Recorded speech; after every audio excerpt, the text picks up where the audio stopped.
Mga basic na to.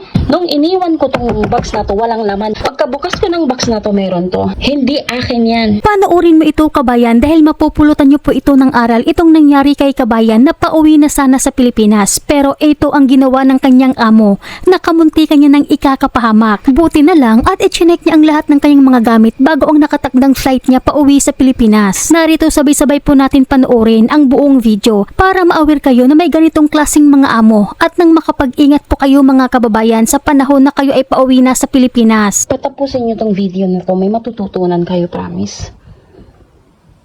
Ako, naka-impake na ako, lahat-lahat na, ayan. Okay na ako. Paalis ako dito sa bahay na to. Naglilinis ako ng kwarto kasi ayokong umalis ng marumi or nagtatapon ako ng mga gamit na ayoko na, like nitong jewelry box na to. Binigay sa akin ng matanda yan na may halong mga fashion. Okay? Yan, iniwan ko yan kasi gusto kong itapon. Tapos, magmula nung pumunta ako ng Albaha, 5 months sa Albaha, hindi ko pa to nabubuksan, itong box na to. Ngayon, nag-check ako ng gamit ko para alam ko yung itatapon at mag-stay dito sa box na to. Nung iniwan ko itong box na to, walang laman, yan lang talaga fashion.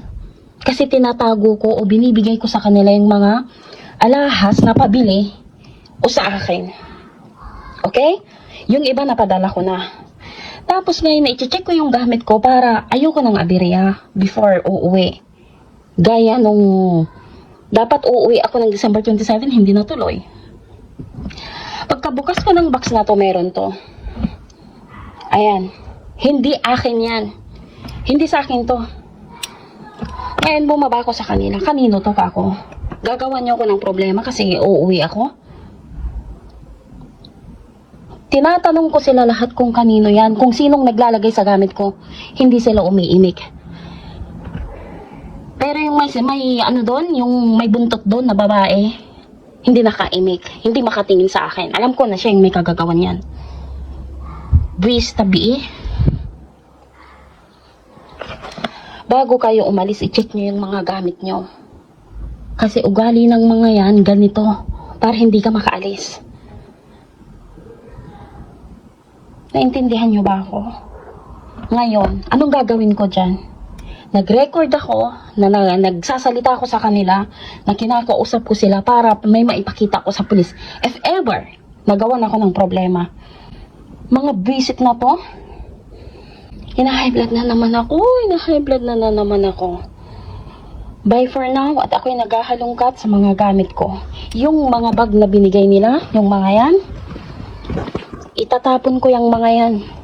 Wala akong Kaya magsilbing aral ito sa atin lahat mga kababayan. Itong nangyari kay kabayan, huwag na huwag po tayo magpakampante. Di porkit sinasabihan kang parte na sa kanilang pamilya ay magkumpiyansa na. Dapat maging alerto tayo sapagkat ay hindi po natin alam kung ano ang takbo ng isipan nila. Dahil may ibang mga amo talaga na nagbabago kapag ikaw ay pauwi na sa Pilipinas. Nagiging ahas at traidor. Kaya i-check nyo po ng mabuti ang inyong mga gamit bago ang araw ng inyong flight.